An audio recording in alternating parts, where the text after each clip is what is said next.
Nowhere in Jewish law does it give any limit to how many jelly donuts a person can eat.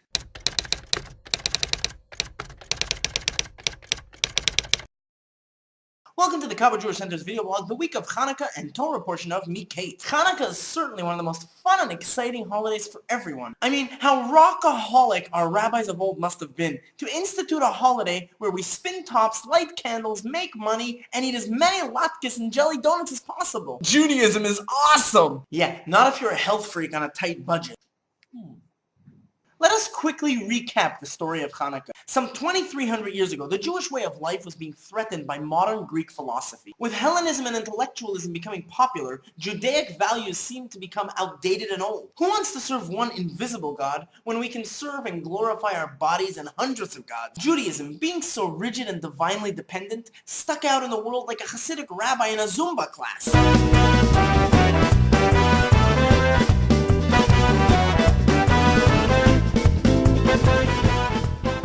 So they began forcing us to abandon our God and our Torah. And of course, what happens when you try to force a Jew to do what he doesn't want? That's right, he gets more stubborn and determined.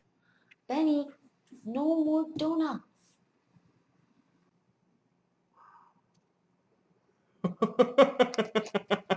So the Jewish people gathered together and became Maccabees, defending their right to serve God as they see fit, miraculously defeating the tremendous Greek armies and winning back their freedom. Hooray! Let's have jelly donuts! Not so fast, the story isn't finished yet. Arriving back at the temple, which had been run over by the Greeks and their materialistic pursuits, the Jewish people began a cleanup of God's holy home. But after everything was ready and clean, there was one thing still missing. A very important thing. Oil to light the menorah. After searching and searching, they finally found a tiny flask of pure olive oil, but it only had enough to shine for one day. It would take 8 days to squeeze new oil. But they lit the menorah anyways, and another miracle. The oil stayed lit for the full 8 days. So the rabbis instituted that every year on the anniversary of this great miracle, we celebrate Hanukkah by lighting the menorah, eating oily foods, keeping cheerful, and miraculously gaining like 20 pounds in 8 days. I don't know how I gained so much so quickly.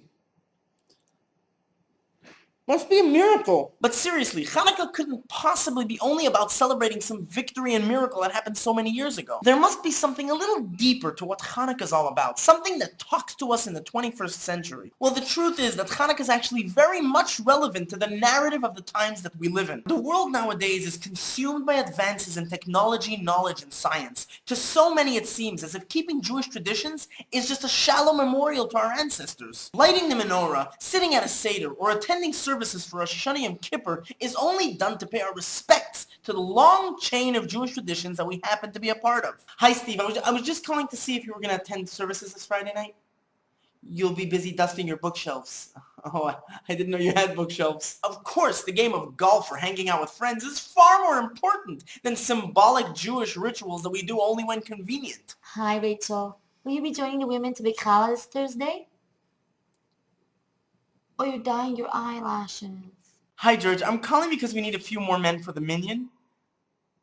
Oh, you became a woman? It is justifiably a very difficult world that we live in. Modern society can seem to make our prayers, holidays, and Torah so old-fashioned and ancient. Look, I just downloaded on my iPhone a new Light Your Menorah app. What do I need those lousy old candles for anyways? The answer is that if anything, the Torah and a life of real Jewish living is necessary and relevant nowadays more than ever. Our flashlight apps on the iPhone and all the flashing gadgets around us do not help brighten and enrich our lives so long as we're not being true to the purpose of our existence. The message of Hanukkah is that when it seems to be all but lost, and a spiritually significant life seems to be an impossible reality, we need only search for that tiny jug of pure, undefiled oil to ignite. Every single Jew has a tiny flask of oil hidden deep down in his soul. It is his deep-rooted connection to God Almighty that can never be defiled. Hanukkah allows us to find that drop of oil, to bring out the committed Maccabee within, lighting that tiny candle of goodness and holiness, then sitting back and watching it shine and shine and shine.